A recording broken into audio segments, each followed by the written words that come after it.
अज्ञात बंदूकधारियों ने गोली मारकर हत्या की है। आईएसआई की मदद करने वाला शाह मीर, जिसकी हत्या की गई, कुलभूषण मामले का साजिश करता था। शाह मीर मुसल्लह अफराद के फायरिंग से JUI के रहनुमा और मुमताज आलिम-ए-दीन मुफ्ती शाह मीर बसिंजो जहां बहक हो गए।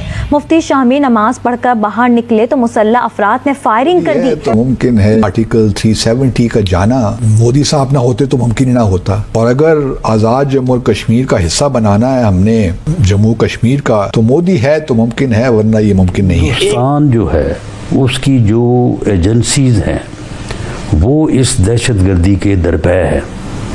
पाकिस्तान दुश्मन कुव्वतें जो है वो इस दहशतगर्दी के दरपे है। पाकिस्तान के साथ मिलना नहीं चाहता था और बलूचिस्तान का ज़बरदस्ती पाकिस्तान के साथ इल्हाक किया गया की बेस के ऊपर फिर पाकिस्तान से इसको तोड़ने की बात करते हैं। ना हमारे पास तालीम है, ना तरबियत है, ना क्रिएटिविटी है, और गपौड़िए हम इतने हैं। पाकिस्तान में टैलेंट की कमी नहीं। बेहतर बात करना मुमकिन नहीं। ट्रंप ने शुक्रिया अदा किया, हमें अफारा हो गया है, बदअज़मी हो गई है।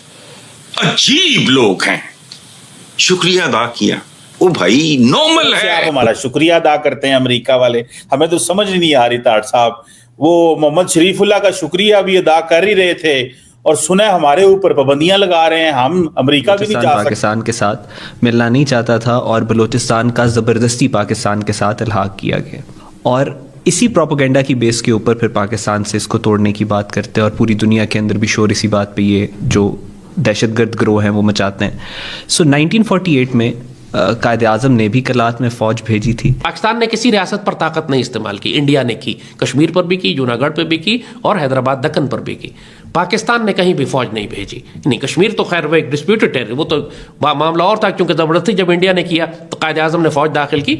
उसके अलावा बाकी सारी रियासतें अपनी मर्जी से पाकिस्तान में शामिल हुई आके, और फिर पाकिस्तान का हिस्सा 1970s में आखिर सवात ने भी अपने आप को टोटली, क्योंकि सवात वैसे ही पाकिस्तान के वफादार थे, उनके लोग वैसी हुकूमत पाकिस्तान में थे, उनका बेटा फौज में था, तो किसी भी पाकिस्तानी हुकूमत ने वाली सवात के साथ छेड़छाड़ नहीं की। क्या ठीक है, आप अंदर अपना निज़ाम चलाते रहें, बाकी ऊपर पूरा पाकिस्तान आपके आसपास मौजूद है। 70s में उन्होंने भी अपने आप को पाकिस्तान से शामिल कर दिया। जैसे आप देखें, ये तफसील से ये बात मैं इसलिए कर रहा हूं कि कॉन्टेक्स्ट पूरा आपको समझ में आ जाए। जब पाकिस्तान बना तो कायदे आज़म ने खुद कबायलियों से कहा कि हम आपके इलाकों में पाकिस्तानी फौज नहीं भेजेंगे, इसीलिए उसको आज़ाद इलाका कहते थे। आप समझ लो, कबायलियों ने कहा कि जी हम पाकिस्तान से शामिल हो रहे हैं, लेकिन हमारा अपना तर्ज ज़िंदगी है जो हम सदियों से चलाते आ रहे हैं, तो आप हमें इजाज़त देंगे कि यहाँ पर पाकिस्तानी फौज ना दाखिल हो, हम अपनी मर्जी से अपने कबायली निज़ाम चलाएंगे।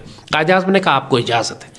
इसीलिए पाकिस्तान में मुख्तलिफ एजेंसीज जो बनाई गई थी, हम बाजोड़ एजेंसी, तो खैबर एजेंसी, तो वजीरिस्तान एजेंसी, तो कुरम एजेंसी, तो नॉर्थ वजीरिस्तान, तो साउथ, ये 7-8 एजेंसीज जो है इनको आज़ाद इलाका कहते थे। आज़ाद इलाका क्यों कहते थे? कि यहाँ पाकिस्तानी गवर्नमेंट का लॉ नहीं था, और ये चलता रहा, ये मामला 50-60 साल इसी तरह चला। रियासत पाकिस्तान ने इनको आज़ाद इलाका या इलाका गैर कहा जाता था इनको। यहाँ पर पाकिस्तानी लॉ नहीं था, यहाँ ट्राइबल लॉ थे, और यहाँ पॉलिटिकल एजेंट के जरिए हुकूमत पाकिस्तान का नुमाइंदा पॉलिटिकल एजेंट होता था, और वहाँ कबायली जिरगे होते थे, कबायली एल्डर होते थे, अमायदीन होते थे, मकामी सरदार होते थे, जिनके जरिए उनके पूरे कलेक्टिव रिस्पॉन्सिबिलिटी के तहत पूरे कबीले को रिस्पॉन्सिबल बनाया जाता था कि वो सिक्योरिटी प्रोवाइड करेगा, वो वहाँ पे हुकूमत को टैक्सेस देगा या हिफाजत करेगा पाकिस्तान की। तो उन्होंने पाकिस्तान की 50-60 साल हिफाजत की। अफगानिस्तान से कोई फौज दाखिल ना हो सकी, तमाम उस इलाकों पर ये कबीले बैठे हुए थे हमारे। ये जब अमेरिकन इन्वेजन, इवन सोवियत दौर में भी ये कबीले, आपने देखा कि सारा इलाका, जनरल ज़िया ने भी इन इलाकों में फौज दाखिल नहीं की पाकिस्तान की। जनरल ज़िया के पूरे दौर में सोवियत यूनियन था अफगानिस्तान में, इतनी बड़ी जंग हो रही थी, लेकिन इस पूरे इलाके में पाक फौज नहीं थी। में मुफ्ती शाह मीर की हत्या कर दी गई है। सबसे ज्यादा मास्टरमाइंड जो था वो यही था, मुफ्ती शाह, और इसी की हत्या जो है वो की गई है। अज्ञात बंदूकधारियों द्वारा इसकी हत्या कर दी गई है। दरअसल आप देखें तो पिछले लंबे समय से पाकिस्तान में जो आतंकवाद चल रहा था, उस आतंकवाद की भेंट पाकिस्तान अब खुद चढ़ने लगा है, और खासतौर पे ये जो आतंकी कमांडर और आतंकी सरगना है, ये लगातार एक दूसरे को निशाना बनाने के सिलसिले में जुटे हैं। और इसके पीछे की वजह ये है कि पाकिस्तान में जो हालात हैं, और उसके साथ साथ पाकिस्तानी सेना का जो सुप्रीमेसी का जो किया हुआ है कि कौन सा दल कितने लोगों को क्या नुकसान पहुंचा सकता है, कितने आतंकी हमले कर सकता है, तो वो सुप्रीमेसी बनाए रखने के लिए कहीं ना कहीं आतंकी संगठनों में होड़ लगी हुई है।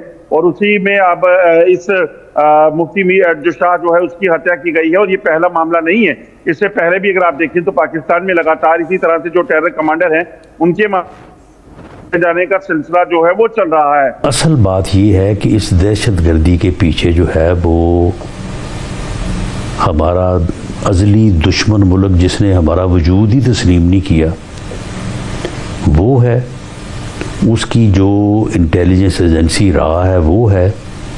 उसके बाद अफ़गानिस्तान में जो हुकूमत कायम हुई है अफ़गान तालिबान की, वो भले हमारे वजूद के दरपे ना हो लेकिन उनकी एक अपनी सोच और एक अपनी उनकी जो है वो अपना स्ट्रेटजी है, उसके तहत वहाँ पे जो टीटीपी या फितना ख्वारिज जो है वो वहाँ पे शेल्टर में बैठे हैं।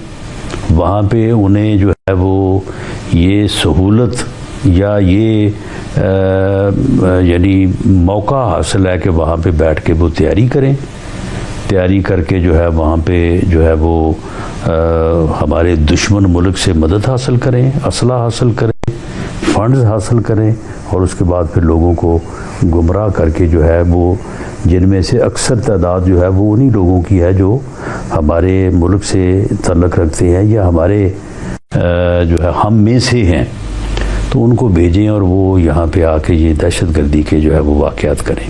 उसमें अफ़गानिस्तान के बाशिंदे भी जो है वो आइडेंटिफाई हुए। तो असल वजह तो ये है कि हिंदुस्तान जो है उसकी जो एजेंसीज़ हैं वो इस दहशतगर्दी के दरपे है। पाकिस्तान दुश्मन कुव्वतें जो है वो इस दहशतगर्दी के दरपे है। पाकिस्तानी खुफिया एजेंसी आईएसआई की गंदी चालों का एक और खेल बेनकाब हुआ है। आईएसआई ने बड़े बड़े अपराधियों और आतंकवादियों को अपना अंडरकवर एजेंट बनाकर उनके जरिए अपने मंसूबे पूरे करने की कोशिश की है। आईएसआई के ऐसे ही एक एजेंट मुफ्ती शाह मीर की अज्ञात बंदूकधारियों ने गोली मारकर हत्या कर दी। मुफ्ती शाह मीर भारतीय नागरिक कुलभूषण जाधव की किडनैपिंग में भी शामिल बताया जाता है। ये बड़े अपराधी अपराध जगत में रहकर पाकिस्तानी खुफिया एजेंसी के मतलब की खबर निकलते हैं, फिर उन्हें आईएसआई और पाकिस्तानी फौज तक पहुंचाते हैं।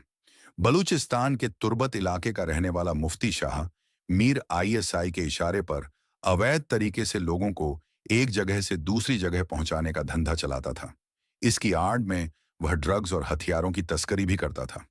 मुफ्ती शाह मीर पाकिस्तान में चल रहे आतंकवादी ट्रेनिंग सेंटरों का भी चक्कर लगाता रहता था ताकि बाहर से देखने पर उसे आतंकवादी संगठन का हिस्सा समझा जाए।